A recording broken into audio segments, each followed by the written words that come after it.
जय हो शंकरा आदिदेव शंकरा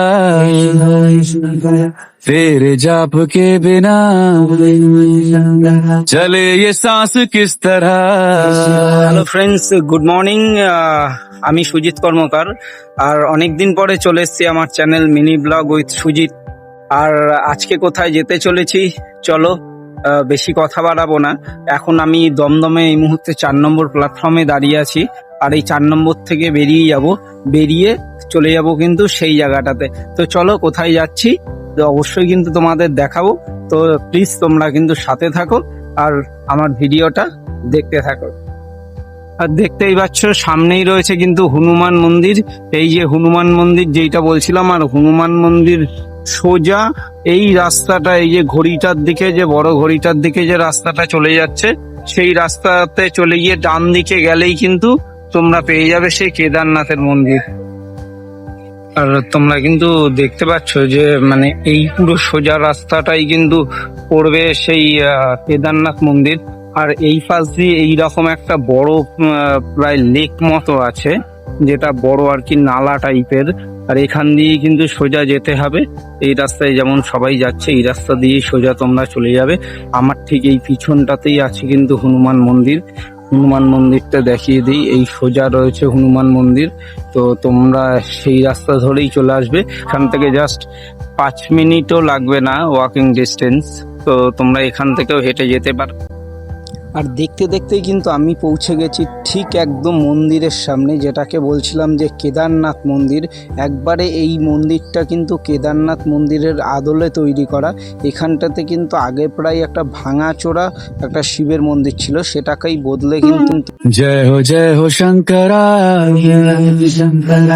आदिदेव शंकरा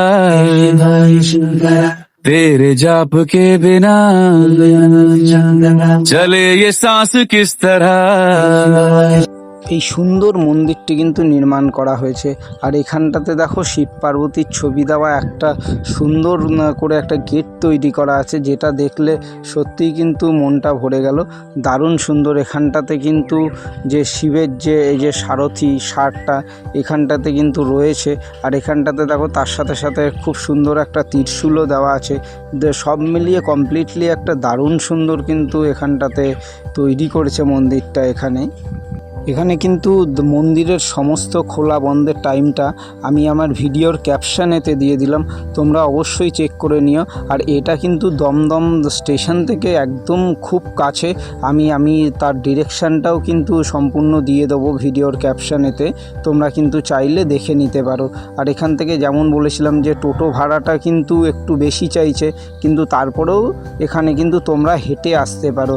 আর এই চলে আসো এই কলকাতায় কেদারনাথ দর্শন করতে। সত্যিই খুব সুন্দর অসাধারণ একখানা মন্দির তৈরি করেছে। আর তার সাথে সাথে কিন্তু চলো এবার আমি ধীরে ধীরে তোমাদেরকে ভেতরের দিকে নিয়ে যাব। আর ভেতরের দিকে নিয়ে গিয়ে দেখাবো যে মন্দিরটাতে এত সুন্দর কারুকার্য করা। ভেতরে যতই মানে দেখলাম, দেখে আমি জাস্ট মুগ্ধ হয়ে গেলাম যে এত সুন্দর তৈরি করা হয়েছে। আর দেখো কেদারনাথের আদলেই, যেমন কি কেদারনাথে তোমরা দেখে থাকবে যে যারা যারা গিয়েছো, যে শিব ঠাকুরের যে মূর্তিটা কিন্তু ঠিক এই পাথরের এই ধরনের করা আছে কিন্তু কেদারনাথে, সেই রকম আদলেই কিন্তু এখানটাতে মূর্তিটা করা আছে। প্লাস তার পাশেও কিন্তু একখানা মূর্তি আলাদাভাবে বসিয়ে কিন্তু সকাল সন্ধ্যে এখানে কিন্তু পূজিত হয়ে আসছে মহাদেব। আর সব মিলিয়ে কিন্তু এই মন্দিরটা দর্শন করার জন্য কিন্তু আসতেই হবে।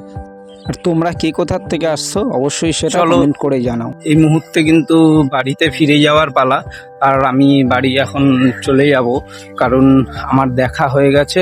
আর প্রথমেই বলে দিই, দমদম স্টেশন থেকে বেরিয়েই কিন্তু এখানে ডাইরেক্ট আসার জন্য টোটোতে কিন্তু প্রচুর ভাড়া চাইছে, প্রায় 50 টাকা ভাড়া চাইছে। তো দামাদামি করলেও কিন্তু কোনো লাভ হচ্ছে না, সেই 50 টাকাই নিচ্ছে। আর হনুমান মন্দির 30 টাকা নিচ্ছে। তো এখান থেকে কিন্তু এমন কিছু ডিস্টেন্স নয়, মিনিট 15 থেকে 20 দমদম থেকে স্টেশন থেকে বেরিয়ে আসতে কিন্তু সময় লাগবে। তো যাই হোক, সেটা তো পরের কথা। তোমরা চাইলে হেঁটেও আসতে পারো, তো মোটামুটি 1 কিলোমিটার মতো রাস্তা হবে। তো চলো দেখা হচ্ছে আবারও পরবর্তী ভিডিওতে।